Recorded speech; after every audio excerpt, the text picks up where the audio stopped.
Bacaan dari surat Rasul Paulus kepada jemaat di Filipi, bab 3 ayat 17 sampai 4 ayat 1. Saudara-saudara, ikutilah teladanku dan perhatikanlah mereka yang hidup seperti kami.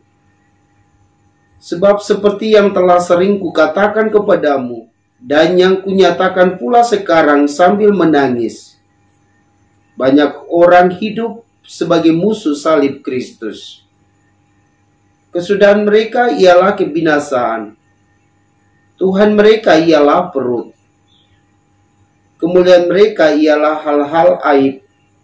Sedangkan pikiran mereka semata-mata tertuju kepada perkara-perkara duniawi. Tetapi kita adalah warga kerajaan sorga. Dari sana juga kita menantikan Tuhan Yesus Kristus, Sang Penyelamat, yang akan mengubah tubuh kita yang hina ini menjadi serupa dengan tubuhnya yang mulia, sesuai dengan kuasanya yang dapat menaklukkan segala sesuatu kepada dirinya. Karena itu, saudara-saudaraku yang kukasihi dan kurindukan, sukacitaku dan mahkotaku, berdirilah dengan teguh dalam Tuhan. Demikianlah sabda Tuhan. Shalom Bapak Ibu, Saudara dan Saudariku yang Tuhan Yesus kasihi. Rasul Paulus melihat bahwa orang-orang Filipi hidup menurut kemauannya sendiri. Banyak orang hidup sebagai musuh salib Kristus.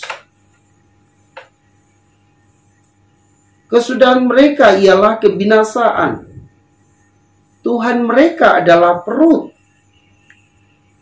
Kemuliaan mereka ialah hal-hal aib. Sedangkan pikiran mereka semata-mata tertuju kepada perkara-perkara duniawi. Ini artinya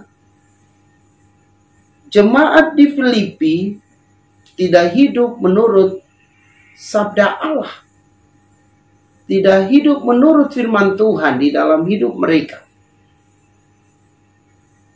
Inilah yang membuat Rasul Paulus tergerak hati untuk menulis surat kepada mereka. Dan di dalam suratnya, ia mengajak mereka untuk mengikuti teladan hidupnya.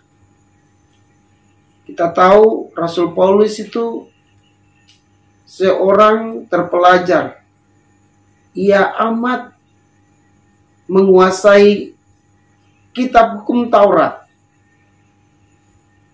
Karena memang ia belajar dari Gamaliel.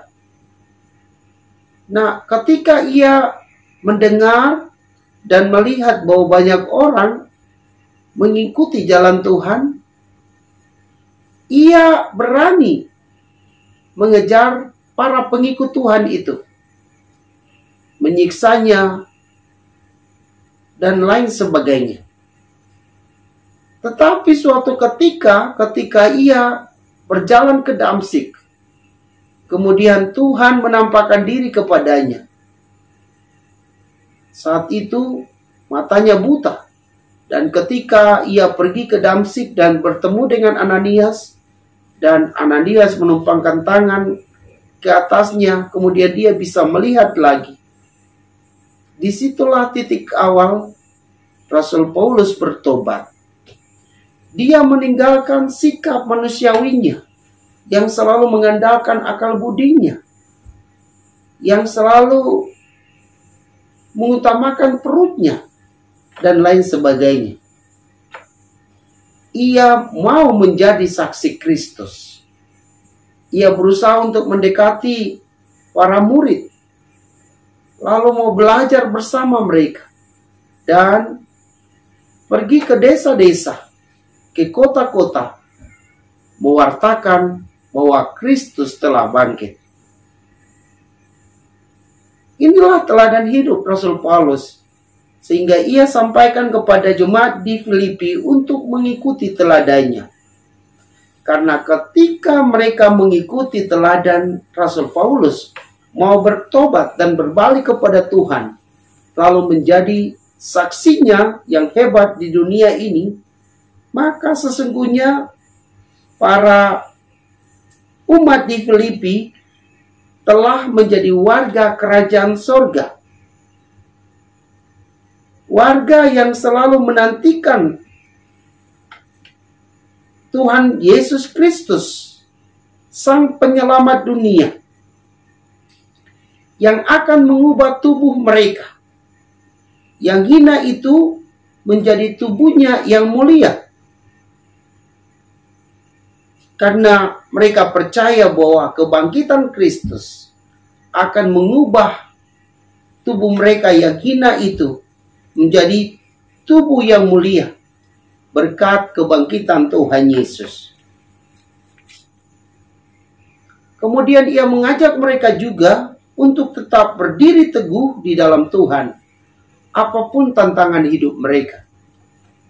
Kalau mereka mengalami kesusahan di dalam hidup, kemudian ditawarkan hal-hal duniawi yang tidak sesuai dengan kehendak Allah, diharapkan untuk mereka tetap teguh di dalam Tuhan. Karena bersama Tuhan, mereka akan melewati segala rintangan dan cobaan. Bersama Tuhan, mereka akan tetap teguh percaya kepada Yesus Kristus yang telah bangkit menebus dosa-dosa semua orang. Semoga demikian. Marilah berdoa. Kami bersyukur kepadamu ya Tuhan, seraya mohon bantuanmu. Utuslah Roh Kudusmu membantu kami, agar kami mau mencontohi teladan hidup Rasul Paulus yang mau bertobat dan mau menjadi muridmu, mau belajar dan mau mewartakan sabda Tuhan kepada siapa saja. Bapa yang Maha Baik, semoga kami mampu melakukan semua tugas itu dengan baik, sesuai dengan kehendak-Mu. Jadikanlah kami murid yang setia dan taat kepada Dikau sendiri, sehingga dari hari ke hari kami hanya memuji dan membesarkan nama-Mu melalui pewartaan kepada sesama bahwa Yesus Kristus adalah juru selamat kami. Inilah doa kami ya Tuhan, yang kami naikkan ke hadirat-Mu dengan perantaran Kristus Tuhan kami. Amin. Semoga Bapak Ibu Saudara-saudari diberkati dan dibimbing oleh Allah yang Maha Kuasa, Bapa dan Putra dan Roh Kudus. Amin.